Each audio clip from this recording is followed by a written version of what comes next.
everybody? It's Ronnell Johnson here. I'm on Trapped in the Hood, episode 12, and I just want to talk to y'all about my situation, my story, and connect with y'all right now, man. I'm exonerated from Michigan. I did 15 years in prison for a crime I didn't commit, an armed robbery, and I just kind of want to walk y'all through the story, the situation of how you can go from being, an innocent person, living your life whether right or wrong, but the system can trap you, in the hood, in the situation that you're in. They can trap you, catch you, and, frame you. If you're not knowledgeable about the system and not knowledgeable about the way that you move and how that can have a greater effect on your life going forward. So me, like I said, my name is Ronnell Johnson. I'm from Ypsilanti, Michigan. That's Washington County. And I was born and raised in Ypsilanti, Michigan. And, that's about maybe 30, 45 minutes away from Detroit. And we do have a lot of the Detroit influence on us, so we listen to the same radio stations, the same. We go to the same malls and stuff. A lot of us are related, So a lot of people's family came down from Detroit, migrated, moved down to Ypsilanti, want to have a better life, So and a lot of people's family is from down south as well. So I have a very large family and on both sides, and I came up with a mother and father in the household, working together, and as any family, it had problems, and my father was, he was abusive. He's ex-military, and he got abusive one day, and my mom separated and took me and my sister, and we never went back, And that kind of, left a sour taste in my father's mouth, a man who always was one to have his way. And my mom was just a solid woman who didn't need a man to make it out here. She was able to take us and thrive, and so we thrived. And even though I looked so much like my father and was, of my father, I became my mother's child. And, she worked a lot. And I, eventually around the age of 13, I ran to the streets. Even though she tried, she wasn't home enough to really stop me from wanting to be something that I wasn't. Wanting to be in a situation of instability when she was providing a stable situation, and I chose to. My nature was to go out into the field. It's in my nature for some odd reason to go out into the field. And before I get too far ahead, I want to say that, as I was growing up, I was easily influenced. And along the way, I got influenced by a family member, a guy brother of mine who was a Crip, right? And he told me and bred into me that I was a Crip as well. And this was at probably around the age of 7, 8, and 9.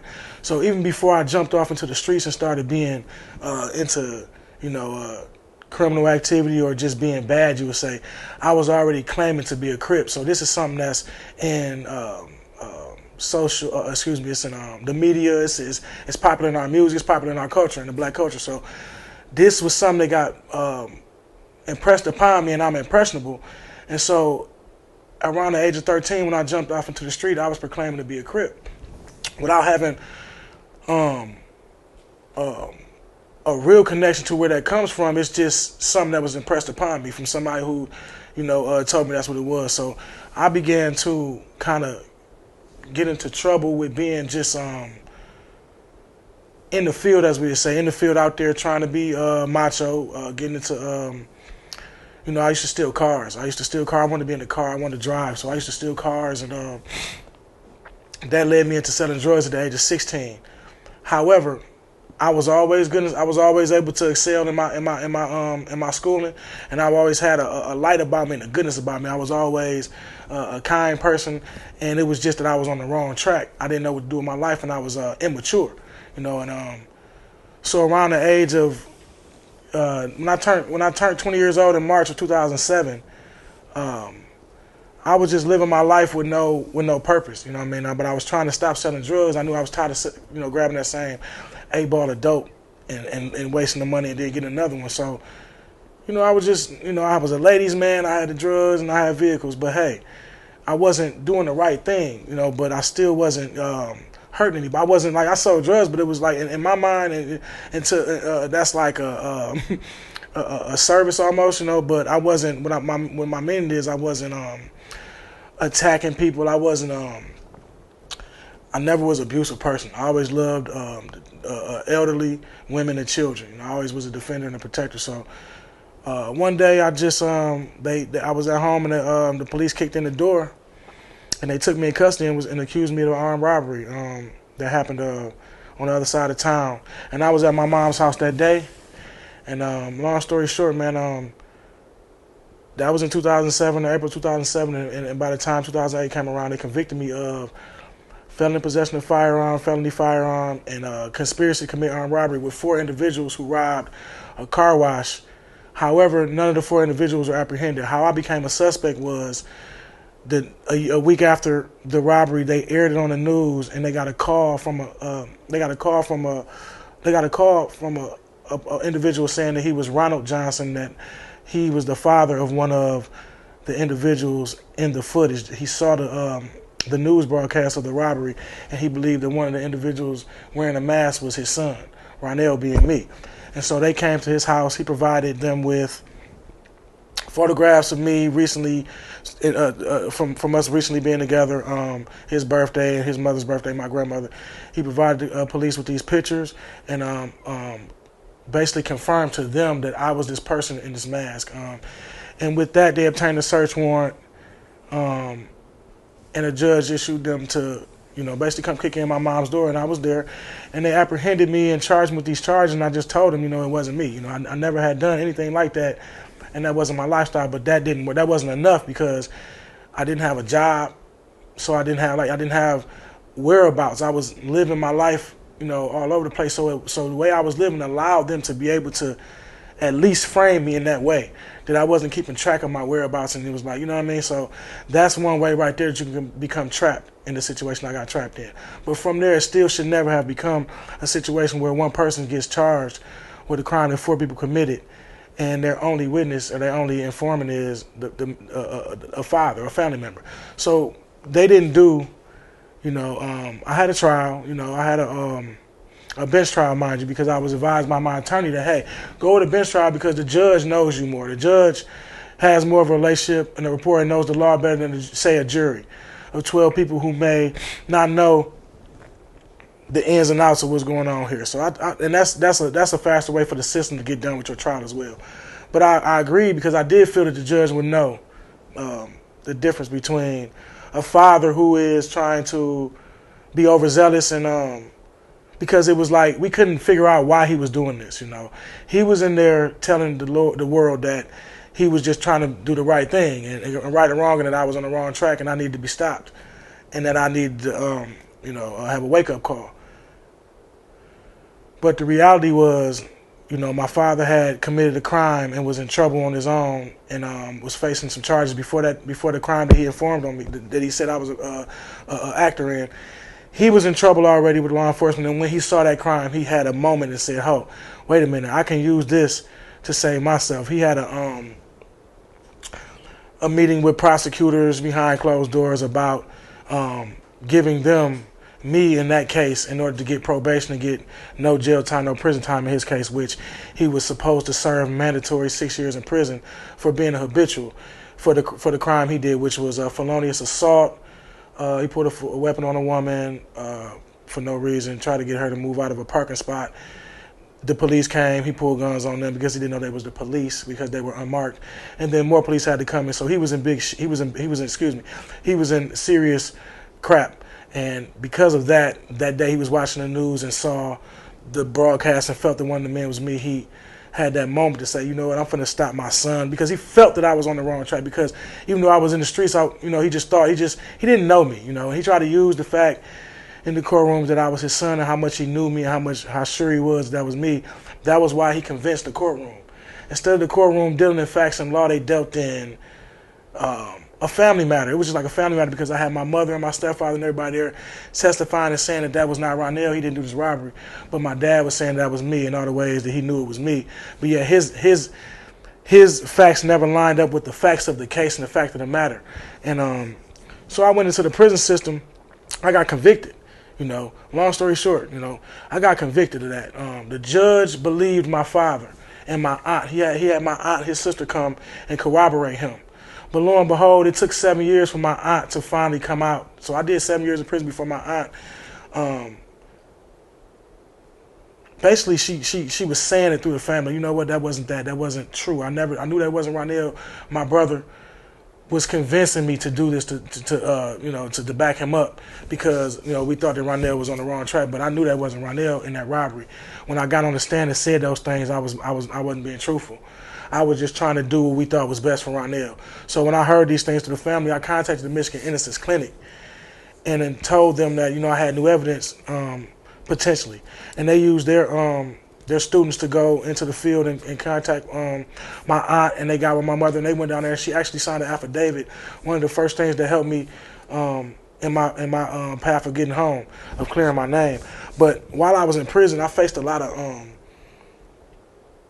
I was against all odds, because, as I told you guys, I went to prison claiming a gang. I went to prison, and the first time somebody asked me, "Where you from and what are you?" I told them I was from Ypsilanti, and I told them I was a Crip.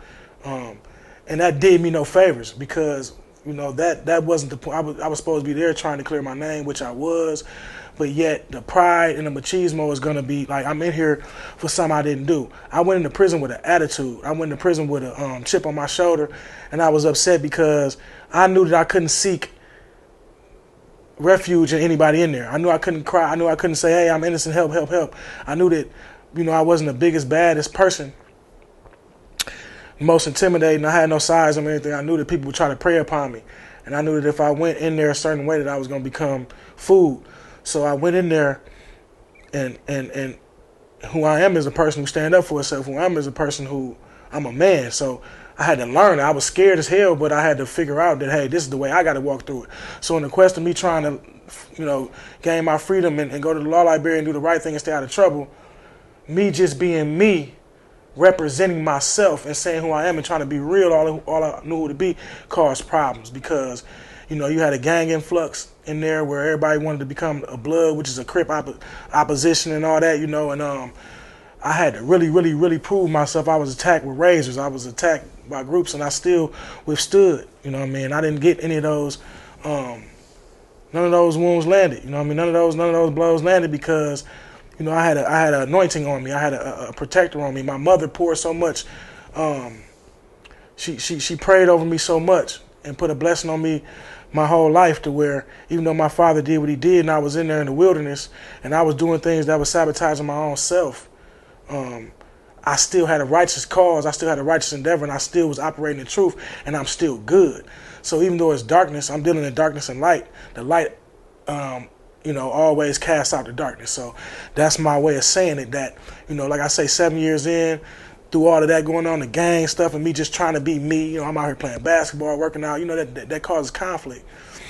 I got the affidavit that, prompted the Innocence Clinic to take it a step further, and they invested in a photogrammetry expert to do a height analysis of the crime scene to determine how tall this person was in the footage that we have. That's saying, we have this footage and my father saying that man is me. Well, we're saying that man is shorter than me. We're saying that the victim told you guys at the trial that these people were shorter than him, and that he said he's 5'11", and then I'm saying I'm 6'1", and that's documented. So we said, hey, this is new evidence. So we had the expert go down there, and lo and behold, the expert came back that the individual in the camera footage was 5'9", with a margin of error of less than an inch. 3/4 of an inch was the margin of error. So give, take, less than an inch from 5'9". So with that, in 2013, 14, yet it still wasn't enough for them to, it still wasn't enough for them to free me. The Innocence Clinic actually closed my case in 2017 because they felt that even with the affidavit, a recantation, and the scientific evidence, they felt that it wouldn't be enough to, overpower what was used to convict me. They felt that the other side wouldn't cooperate with the new evidence, and it would just be too much, back and forth. Something the Innocence Clinic usually deals in cases that they can, set precedent with, change laws with it, and that can help other people. And my case didn't look like it would be one of those cases. And they closed my case, and I kind of went back to a state of like, what am I doing? Do I have to see the parole board? Like I said, I'm still standing tall. I'm still standing tough. I'm still being rebellious in there. I never once was one of those people who stayed in this cell and didn't get out and get in the mix. I was always game to make myself tougher even against the odds. Even though I was innocent, I still was getting in the mix. I helped people in there. I stopped guys from fighting. I stopped guys from killing one another. And I became a leader. I became respected, on Crip. As a Crip, I gained close. I met guys who was really real Crips, and I met guys who was really fake Crips, and guys who have elevated past the mindset of just being banged out, and being faulty and being false. I always strive to get closer to the roots and the origin of the community and the whole principle of why we say we this. Because I'm like, I've been saying this for all this time and it's been doing me no favor, but I represent it. Why am I representing this so hard when it's doing nothing for me? Because it was impressed upon me and I just knew I was being myself. So I became one with my history, and what my purpose was. And I said, hey, everybody's going to fly a flag, a fly a color, be a part of something. Even the people who say they're not a part of nothing, they a part of the nothing gang. They're the white flag gang, whatever you want to call it. But me, I picked a team, I picked a team because I don't want to play one-on-one. One-on-one is an exhibition. When we go to the championship, I want to look at all my guys and see that, through your struggle, we all here. And, it's not for everybody. We don't glamorize the gang culture, glamorize the gang lifestyle. What we glamorize is the ones who can be that and still accomplish a dream, America, and be productive and be successful, And that's the thing. Through authenticity, you're gonna find your tribe. You're gonna be connected with the people that will receive you. And so I was just being myself. And next thing I knew, while me still being old troublesome, they would say, "Oh, Ronnell catching tickets. He on sanctions and all that. He can't come out. I'm not supposed to be here. I'm not supposed to be incarcerated." So while this guard want to step on my neck and write a fake misconduct on me for talking to my mom for 35 seconds longer than I was supposed to, they can go to hell. And little did and lo and behold, my blessing came in the form of a conversation with another guy who mentioned Valerie Newman, a conviction integrity unit director from Wayne County, and how she was just so, helpful in trying to help guys get home. And I'm like, wow, Valerie Newman, I always had her on my radar. And I reached out to Valerie Newman and in a real way. And it struck a chord, and Valerie Newman passed my letter and my documents on to my county, and that created another buzz. And I also took it upon myself to grab a motions handbook and file my own 6500 motion for relief from judgment, which is my new evidence, which was not considered at the time of my original trial, that if considered now would prove my innocence, would say, hey, this is not enough to convict this man. Even though we did not have this at the time, this evidence is material and factual, and I have it now. I had to take that and had to format that myself. I was under some impression that I needed an attorney. I did 15 years in prison for this crime. And that entire time I was under the impression that I needed an attorney to represent and speak for me, when all along all I had to do was be my own voice and do it myself. And so one day, a fellow prisoner who was a juvenile lifer who was blessed enough to have a laws change and he was allowed to be released to the community and see the light of day again, he told me, he said, hey man, that thing you got right there, that evidence you got right there, that you got on the table that you're looking at, that is all you need. You don't need an attorney. He said you need to file that right now, and an attorney will come find you. And somebody will come represent you, because that's dynamite. And he basically gassed me up, and I took it. And in 2020, in December, going into 2021, when the pandemic was at its height, and I had caught COVID a couple times and all that, I buckled down and I filed my own paperwork like I was a lawyer. I focused, It was serious. People was dying. Guys I was working with in the kitchen, old heads was dying. Young guys was dying. People was filing motions and getting out. Some people was filing motions, it was falling flat, but it was like, wow, it's time for me to get serious. I got something here. And I filed my own motions in 2021. I actually finished all of the drafts of the 6500 motion, and I filed it. And for some odd reason, I thought that, as soon as it got in the courtroom, it was going to create an immediate reaction. I was going to immediately be called down there, but of course not. The court takes, it has a docket. It took some time, but in hindsight, it did happen very fast. I filed it in January. By August or September, the judge in my case, the same judge who convicted me, of his own accord, of his own belief, of his own analysis of the trial, believing that I was guilty, that same judge ordered the new prosecutor, mind you. So we had a new prosecutor come in and push out the old prosecutor that convicted me. And this new prosecutor is Prosecutor Eli Savitt, is a progressive justice reform type of candidate, and just so happened he won the seat. And the judge ordered that prosecutor to respond to my motion, to either argue against it, or to submit to it, which is what a prosecutor never does. A prosecutor will never submit to a defendant's motion unless they have no choice but to, which is never the case usually. So, yeah.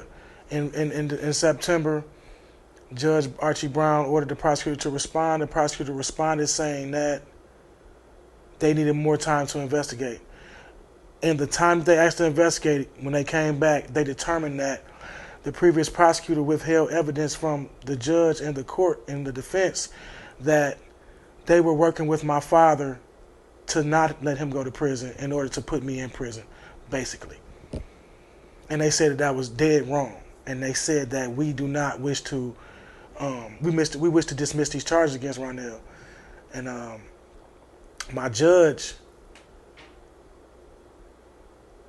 took the back door way out, and instead of being the one to hear that dismissal, he retired ahead of schedule in order to escape the backlash.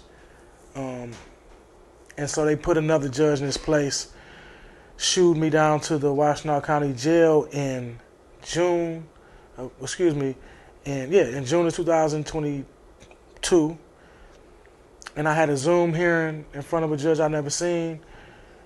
And the prosecutor and the CIU director of Washtenaw County spoke up and said, we wish to dismiss these charges. And the judge dismissed the charges, and I walked out the county jail on June 1st, 2022 at 4 o'clock. And regained my freedom like that. And it was like I walked in court that day with those charges and they were dismissed. It's not like I did. It was as if I didn't do 15 years. It's the way that they handled it, It was just gone. After all that fighting, all that feuding, and them going and telling me the same thing I told them is why they let me out. They let me out for the same reason I told them I was in. Like, it was the same thing, and it was like such a moment. It was a lot of brothers who I never knew had my back outside the jail. The organization, the National Organization of Exonerated. It became my brotherhood. They were there rallying. They were there with the crew, and to receive me and capture me and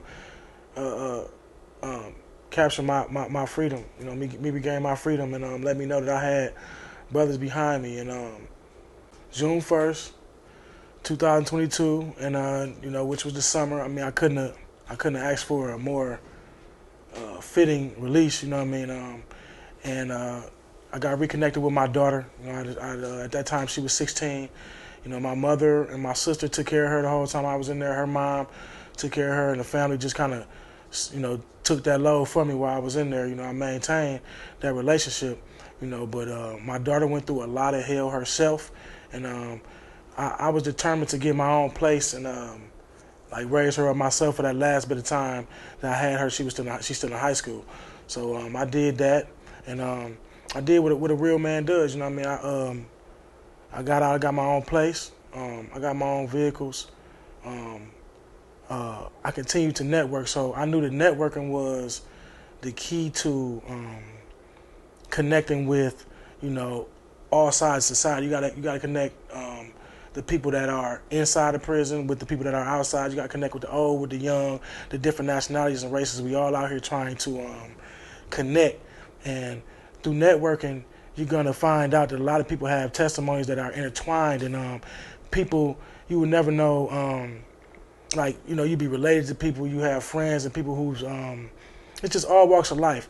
And me being an exoneree, I use my platform to network with other exonerees and their families and their people that are in the fight to shed light on just justice reform and just even people coming home who are not exonerees, people that's getting re-entered society and overlooked.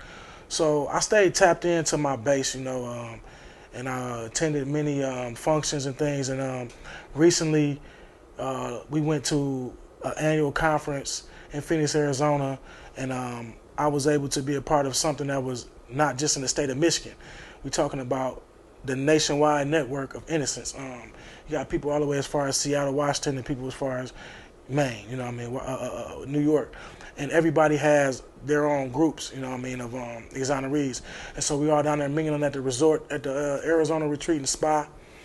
Is Arizona Resort and Spa. And just celebrating one another, celebrating the freedom. A lot of people who suffered a great deal from every side of this situation, and everybody getting their recognition, everybody getting their flowers. And one of the brothers, Larry Butter, pulled my coat and said, "Hey man, we're doing something outside of this. We're doing something in the Phoenix community, in the community out here to recognize people who are not a part of this, who don't even know this is going on, who may not even know what the word exoneree means." You know what I mean? So I was like, I'm down because I'm a real one. I'm from the streets with it. Like I'm like, the ballroom is the ballroom, but everybody can't get in the ballroom. You know what I mean? And so I'm an underdog type of guy. Because like I said, I was against all odds myself. Me claiming and representing the gang, that wasn't popular. Me claiming the gang that I claimed wasn't popular at the time I was claiming it, and yet I persevered. So I say, hey, let me not ever overlook, somebody that's, at a lower stage in life than we are. You know what I mean? So I jumped in the car with people I didn't know, who was all down for that cause, and we drove a couple miles to a location, and we did a giveaway and a shout out. We had food. We had a barbecue truck there. We had products like toiletries and socks and clothes and stuff for people who don't have an income. So at the giveaway, I was given the opportunity to speak, and as with several other exonerees and people from the resort, and I just got up and I told them my truth, and I wanted to let the people know that was sitting there. We recognize you. You know what I mean? We may look shiny, I wear jewelry, we may look like we all do, but we recognize, we don't want people to think that, there's no connection. And like I said, I went and I was invited to go attend a giveaway, to recognize people that wasn't a part of that big event that was going on at the Arizona Resort and Spa. And after I spoke, I was greeted by, Rob and Lucinda, who were, moved by yet another exoneree here, because it was about 12 of us down there. Like, wow, my story kind of stuck out to them because of the fact that, hey, they heard like, wow, hold on, you mean to tell me that your father was the one who, implicated you in this crime? That's unique amongst all the things we've heard. Rob and Lucinda being, a mother and a father. You know what I mean? It's like nobody would ever fathom that. So it was like, and maybe